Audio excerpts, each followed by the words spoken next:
Hey everyone, I'm Ultima456, you're the Ultimates, and welcome to episode 13 of Let's Platinum Evoland Legendary Edition, otherwise known as the first episode of Let's Platinum Evoland 2.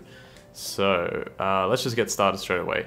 New game, Evoland 2. These are essentially difficulty modes: Adventure, Good Old Arcade, Hardcore Challenge.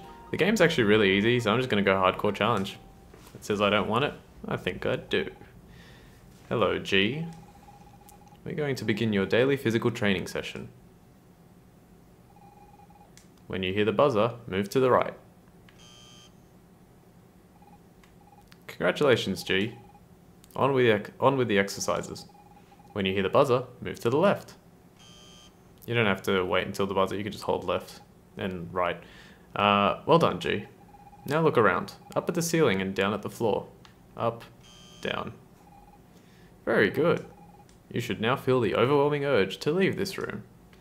Okay, let's do it. Perfect, G. Very good. Now you know that the world is not limited to a single room. Look farther. Excellent, G. As you can see, shrubs are blocking your way. You should feel an irrational desire to chop them down with a sword you have provided. Chop. Congratulations. You are quite pleased to have chopped down those shrubs. As a reward, we will put on some relaxing music.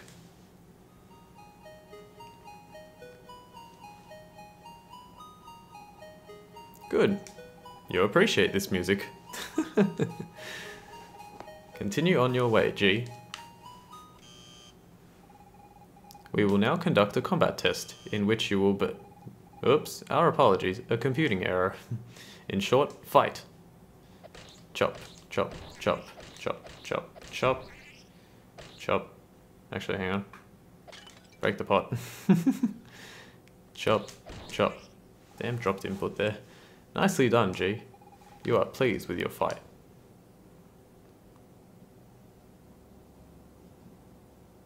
Who are you guys? So that's him? He passed all the tests with flying colors. Yes, he's just right for the task. Will be entrusting to him. I certainly hope you're right. A single misstep could bring about the end of time itself. Rest assured, Professor. We've checked and double-checked. Everything will proceed as planned. Good. Then we'll be able to activate the machine. Make the necessary preparations. Yes, Professor. Okay, now we get a little intro cutscene. Just quickly, Evoland 2 is a far bigger game than Evoland 1. It's far more fleshed out, it has a story, characters, it's really good. Alright, I'm gonna try my best Cam Clark. A long time ago, the Magi civilization had discovered great secrets. No one knows how exactly, but it disappeared soon after that, marking the beginning of a new era. I love how even the words kind of fit with the beginning of Tales of Symphonia. In year 950, humans and demons fought a merciless war. The human empire won, at great cost. I love how well designed those characters are. It looks really nice. 50 years later, the city of Genova is preparing the remembrance ceremony of the victory. But not everything is as peaceful as it seems. Okay, so let me see if I can get this straight. So in the year 950, humans and demons had a battle. Now it's 50 years later and they're preparing the remembrance ceremony for the humans that won the battle between the humans and demons. Something like that.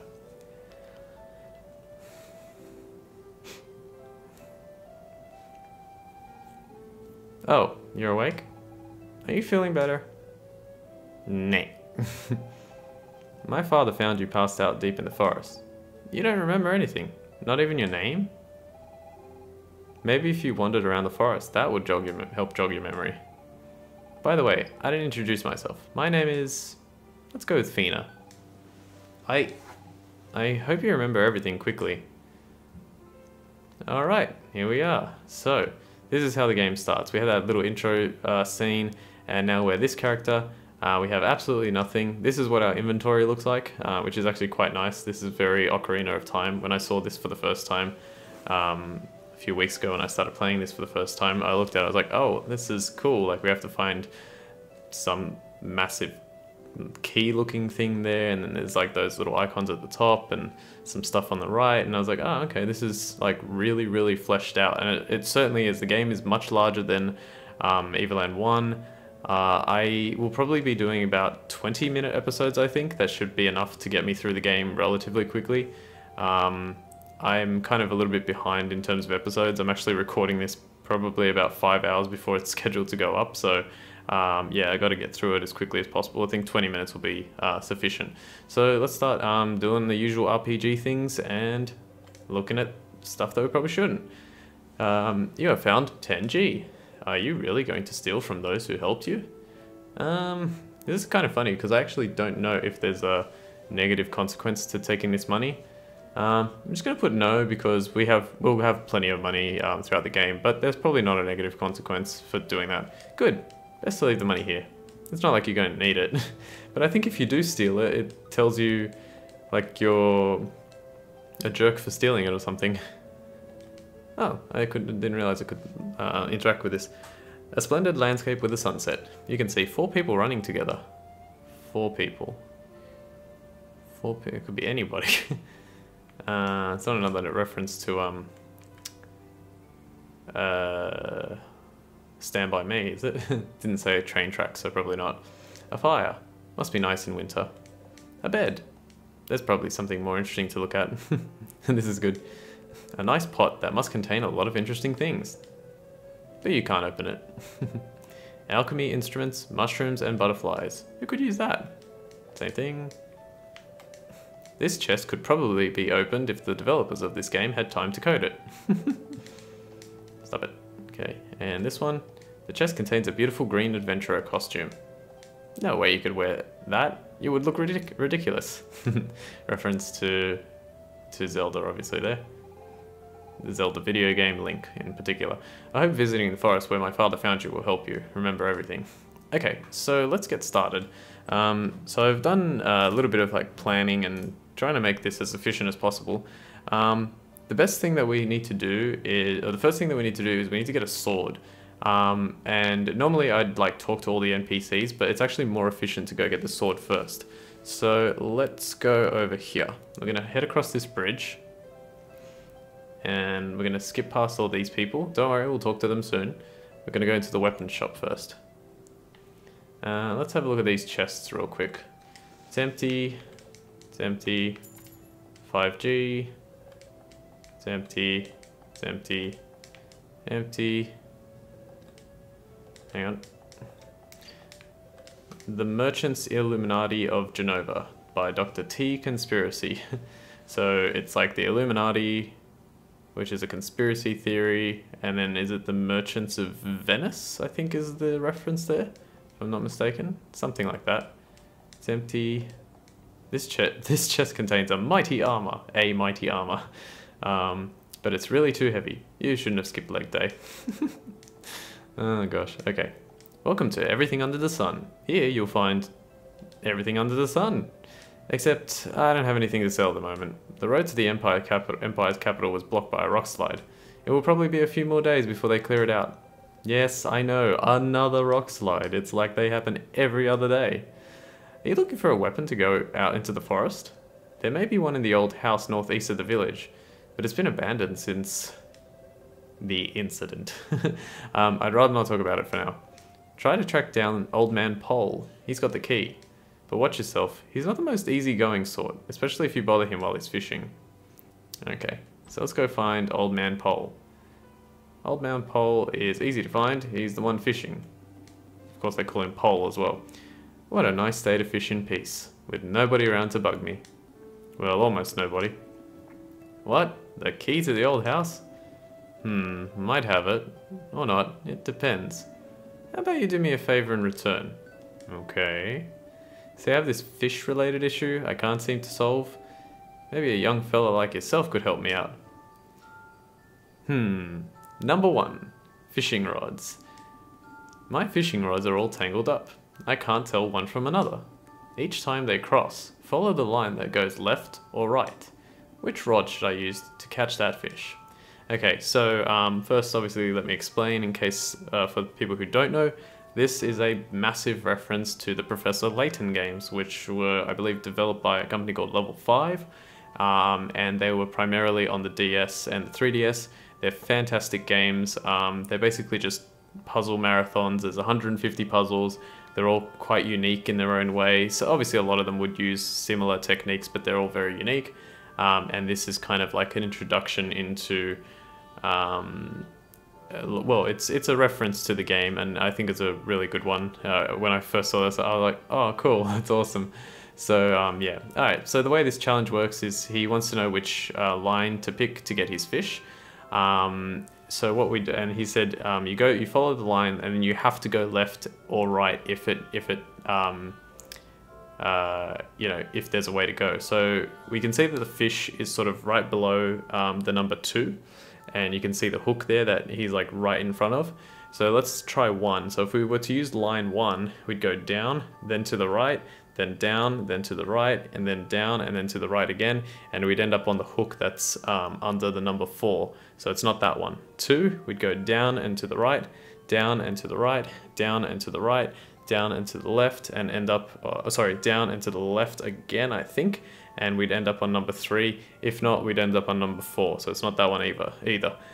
3, we'd go down and to the right, down and to the left, down and to the left, down and to the left, down to 1. 4, down and to the left, down and to the left, down and to the left, down and to the right, down, and we hit the fish. So it's number 4. And then you get this. This is the animation for Professor Layton as well. He kind of like goes, huh? Alright. And then if he got it right, he smiles. If he got it wrong, he goes, oh, that's not right. Thanks for helping me out. Let me give you this old key. It's no good to me anyway. I love the description flavor text of this. You got the key to the old house. User guide. Insert in the lock of the appropriate door, then turn. Really good. Alright, cool. So now let's go get our sword. We're gonna head across this bridge again and head to the house in the northeast so we can pick that up. Yeah, it's really, this is, there's so many references, so many tropes, so much in this game. It goes for a while actually. As of recording this, I haven't finished it, but I've got really close to the end. Alright, just press X and X again. And now we're in this kind of rickety old house. Very, very like Chrono Trigger-esque, this area. There's a big reference to Chrono Trigger much later in the game. That's cool. We get a nice little chest. Gotta love chests. You got an old sword. He's hoping it doesn't shatter on the first blow. What is that referencing? Is that referencing the Bigoron sword in Ocarina of Time, where like you obtain the Bigoron sword, then it breaks, and then you have to like fix it, or I can't remember exactly what it is, but there's some kind of thing where you use it and then it breaks. We got slimes. Dragon Quest reference. I never played Dragon Quest, but I did watch someone play it on YouTube, and it was very, very unforgiving. Like, it's just so unfair. An old crumbling chest. I think there's some more coin around here somewhere. I always like to click on everything. I think it's in here. Yeah, you found 5G. I found 5G. Geez, I would like 5G. You know, by the time I get my fiber connection at my house, apparently it's going to be August 2020. So basically, I'll probably have 5G before I even have that. Isn't that great? I can see a slime here. Didn't I see a slime? Oh, I did. Not going insane. Alright, cool. Yeah, it's absolutely ridiculous. So, sorry, probably won't be able to do any streaming forever. But, maybe one day. Alright, so now let's go back. We can leave the forest now, but now we're gonna, because we're on a nice dead end of the village, now we're just gonna talk to every NPC and then we'll leave. Have you heard of the Sylphs? They're strange beings that exist out of time. Some say a sylph lived in these parts long ago. What might have happened to her? How do you know it was a her? Actually, I think sylphs possibly only male? I don't know. Female, sorry. I heard that pirates are camped out on the Cursed Isle. So far they've only attacked boats belonging to Sierra traders. Rumor has it that their leader is a giant with a crazy big moustache. I have a thing for moustaches. Let me in your house. Oh, no house visiting. Normally I'd be out for a stroll in the forest around this time, but a bunch of monsters appeared there recently. In fact, that was right after Finros brought you here. They attacked you, didn't they? Okay, Finros is Fina's father, and he's that guy over there. I'll talk to him in a moment. The war against the demons ended 50 years ago, with the Empire victorious. We've had peace ever since, but you never know. Let's keep running to stay in shape. At the bottom of the well, you make out the remains of an adventurer. Who would be dumb enough to go down a well? I don't know what that's reference to. Is it a reference to The Simpsons where Bart falls down the well, but he didn't die? Is it a reference to Evoland 1 where, like, we went down the well, but I don't remember seeing any bones down there. I don't know. Oh, you're still around? Fina was looking for you. She was starting to fret, well, with those monsters in the forest. Don't you worry about her, though. She can handle herself out there. And I see you found a sword. If you want to get to the forest, just follow the path that crosses the bridge, and then head north. Okay, cool. Yeah, if you talk to him before, he'll say, like, you need a sword first. So, yeah, I just kind of cut out the middleman there. Man, so boring here. I can't wait for this vacation to be over when we go back to Genova. I think that sentence was a little weird, but anyway. I'd rather be playing with my friends there and listening to the Prophet's stories. Prophet, eh? Okay, well, we'll find out more about that later. What about you? This guy looks like he was wearing a face mask. This village is so boring. I would have loved to live at the time of Emperor Lothar. Who knows? Maybe I could have been a general in his army and fought demons. Let me just say something. Kind of. I don't know what's going on with his face there. It does look like he's wearing a face mask. Anyway. Yeah, let's go into the inn. Anything here? The Magi and the Guardian, Imperial Library Publishing Group. Not too sure what that one is a reference to. I feel like I could get it if I thought about it hard enough, but I don't want to hurt myself. Alright, let's talk to this guy. This inn was built shortly after Fina's grandfather founded the village. We welcome any traveller who wants to rest here. Well, except demons, of course. No way is one of them going to set foot in my place. And if you look at the picture behind, it's Clink from the first game. You can just barely make him out. It's cool. I love those references. There's more of those in the game. Here is a secret passage that you can use to get into this area, but there's nothing we can do here because we can't cross this area here. We need a special ability from which we get much later in the game, so we can't actually do anything there. We did everything we could in the weapons shop. We didn't talk to this lady. Probably should have talked to her before. Don't you dare tell Fina this, but I'm kind of jealous of her. I mean, she's the chief's daughter and she's so sweet and full of life, and apparently she has magical powers, although her whole family's a little off. Fina has magical powers? That's cool. Trimmer, I get a trophy for chopping bushes down. Hooray, finally. Such a good trophy. We're coming up on the 50th anniversary of the demon's defeat. I'm planning to wear my finest dress at the fireworks show in Genova. Okay. Help me! The evil demon king is chasing me! Gah! I am the evil demon king. If I catch you, I'll bite you. Is there anything back here? Oh yeah, good. I'm so glad I went this way. Alright. Someday, I'm going to explore the frozen continent for myself, just like the famed explorer Largo. But today's not a good day. I'm about due for a nap. Alright, let's quickly do this because we're running out of time. I only got like 4 NPCs to talk to and 1 chest, I believe. My husband won't stop cutting wood. Where are we going to store all this? And hopefully the forest guardian isn't too upset by all the racket. Go, go, go, go, go. Jeez, I didn't realize how much I'd get through in 1 episode. I just love chopping wood. I could do it day and night without ever getting bored. Why can't my wife see that? At least you understand me, right? Yeah? Thanks, I knew I wasn't the only one. I know I'm not the only one. Alright, we can go through the trees here and collect Our very first collectible star. There are 30 of them. So, nice easy one there. Just need to do a little bit of exploring to find that. Okay. There we go. Not too many hidden passages in the game, but there are a few. A lot of collectible stars that you can get early on, and then after it kind of dries up for a bit. Legend has it that the Guardian lives in the forest. The place does have some very ancient ruins, but I've never run into a Guardian in there. What about you? Up north, there's the old Spellbuck Forest, which is usually pretty quiet. Alright, cool. So that's everything. Now we can leave and we can go to the Spellbuck Forest, which we'll do next time. So I want to thank you all for watching episode. I don't know how I'm going to handle this. I guess I'm going to keep going with 13 because technically it is 13 of the full guide and it's 1 of Evoland 2, but I'll just go 13. So I want to thank you all for watching episode 13 of Let's Platinum Evoland Legendary Edition. My name's Ultima456, you're the Ultimates, and I'll see you next time.